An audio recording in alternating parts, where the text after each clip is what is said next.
Rencontre de vendredi, rien que le gratin de la palette dont les 3 premiers joueurs belges. Et pourtant les rencontres ne furent pas toutes exaltantes, loin s'en faut. En ouverture, on eut droit tout d'abord à la confrontation de Prophétis pour la Villette contre Sonnet. Sonnet l'emportera en 2-7, 21-10, 21-16.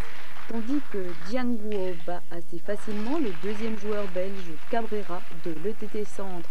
Il faut dire que le Chinois a pour lui un service plus que surprenant et efficace.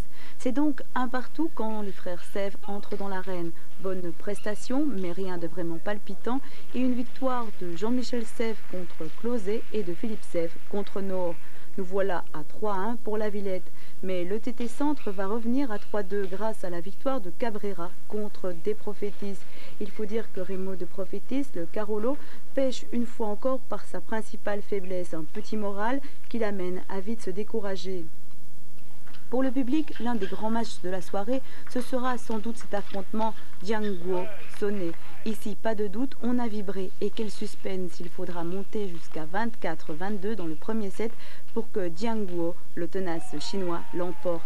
Il aura par contre moins de difficultés pour s'approprier le deuxième set devant un Sonnet sans doute quelque peu fatigué par sa précédente prestation. On en est à 4-2. À partir de ce moment-là, le Sporting Villette engrange les points sans trop de difficultés. 5-2, 6-2, 7-2 avec cette victoire de Des Prophétis contre Nord. Raymond Des Prophétis emportera le premier set mais s'inclinera pour le second. C'est donc au troisième set que se jouera la décision. Des Prophétis toutefois a retrouvé sa confiance en lui et s'accroche pour l'emporter 21-8. Avec la victoire de Jianguo contre Closet, on en est à 8-2. Plus qu'un point pour que le Sporting Villette gagne la rencontre. Mais voilà, ce dernier point sera bien difficile à prendre. Philippe Sèvres perd son calme et sa précision contre Sonnet. Résultat, le TT Centre engrange un troisième point, tandis que Jean-Michel Sèvres affronte Cabrera, le choc des numéros 1 et 2 nationaux. Jean-Michel Sèvres gagne le premier set 21-17, mais Cabrera ne s'avoue pas perdant et le prouve en enlevant le deuxième set 21-15. Il faudra donc un troisième set pour les départager et beaucoup de combativité de la part d'un Jean-Michel Sèvres souffrant qui l'emportera finalement 21-14. 9-3, le Sporting Villette a gagné. Pour nous, c'est bien de gagner contre le deuxième du championnat. Disons que c'était difficile parce que hier soir, je ne savais pas encore si j'allais jouer ou pas. Le docteur ne voulait pas, je suis quand même venu. Et essayer de me battre sur tous les points, essayer de faire de mon mieux. Mais je crois que finalement, c'est une belle victoire d'équipe. Tout le monde a participé à la victoire. Et maintenant, on est sûr de terminer premier du championnat, mais il y a encore les playoffs et c'est à ce moment-là que tout va se jouer. Et comment jugez-vous votre prestation à vous?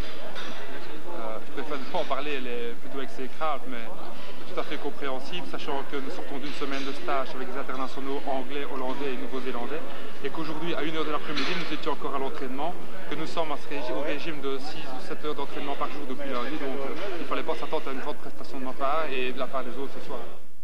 Les deux meilleures équipes de tennis de table du pays disputaient le match aller de la finale du championnat de Belgique. Cette Anderlecht-Bruges du ping-pong national n'avait attiré que 500 spectateurs qui ont vécu une remarquable soirée sportive, pleine de suspense, riche en exploits techniques. Les centraux démarraient fort avec une étonnante victoire de Frédéric Sonnet sur la vedette belge Jean-Michel Sèvres. Jean-Michel Sèvres s'inclinait sans discussion après avoir été malmené, bousculé par cet étonnant Frédéric Sonnet, namurois de Malone, 17 ans, numéro 4 belge, et Charleroi était mené 3-0. Le jeune frère de Jean-Michel Sèvres, Philippe Sèvres, n'était guère plus à l'aise que son frangin. Il s'inclinait devant Thierry Cabrera et Alan Cook, malgré quelques jolis sursauts. Heureusement, les Carolos disposent d'un Chinois nommé Wang Jinghua, surnommé Jingo. Il va enrayer la débâcle de la Villette en remportant ses 2 premiers matchs. Jingo, spécialiste du service aérien, lance la balle à 4 ou 5 mètres de hauteur avant de la couper. Jingo donne le vertige à l'adversaire. À manage, il a remporté ses 4 matchs. C'est grâce à lui et à un Jean-Michel Sèvres retrouvé à mi-partie que la Villette a évité la catastrophe en rattrapant ETT Centre au marquoir en égalisant à 5 partout. Dès cet instant, la machine carolerégène se mettait en action, prenant l'avantage pour accrocher la victoire grâce au dernier succès de Raymond Des Prophétis, 9-7 pour les Carolos. Les centraux étaient battus à domicile malgré un très bon Thierry Cabrera qui a joué comme un champion. On perd 9-7, tout est possible. Il suffit que les matchs que nous avons perdus tout juste, nous les prenions. que nos, de toute façon, ne seraient pas fait plus mal.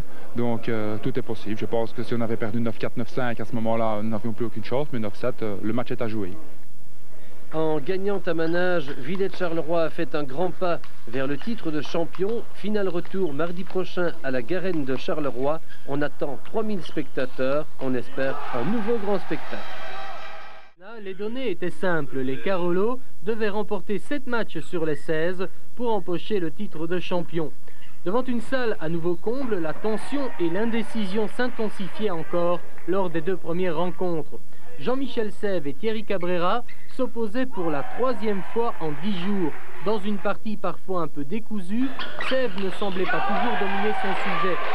Cabrera par contre, très appliqué, allait l'emporter au bout de 3-7.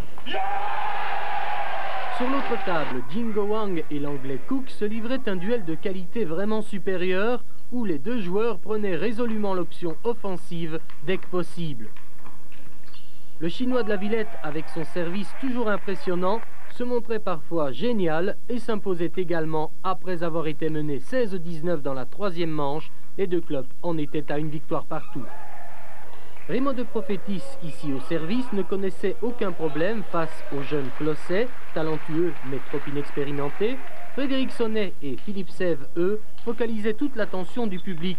Sonnet semblait moins subir la pression et s'imposait encore en 3-7. Les 2 clubs en étaient à 2 victoires partout. Nouveau match serré entre Jean-Michel Sèvres et Alan Cook. Jean-Michel retrouvait un moral de vainqueur devant l'anglais qui s'inclinait. Avec la victoire de Sèvres sur le jeune Closset, Villette menait donc 4-2. Le match Jingo-Cabrera s'annonçait passionnant. Dans le 2e set, Cabrera contestait le geste technique du service du Chinois. Il quittait même la table avant de reprendre part au jeu.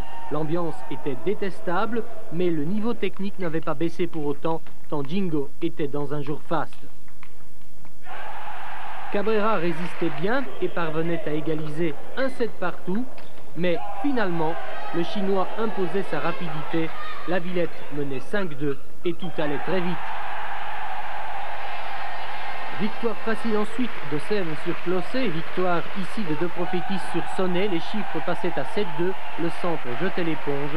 Villette-Charleroi empochait son 13e titre national. Sous l'ovation du public, Jingo était élevé au rang de véritable héros Carolo.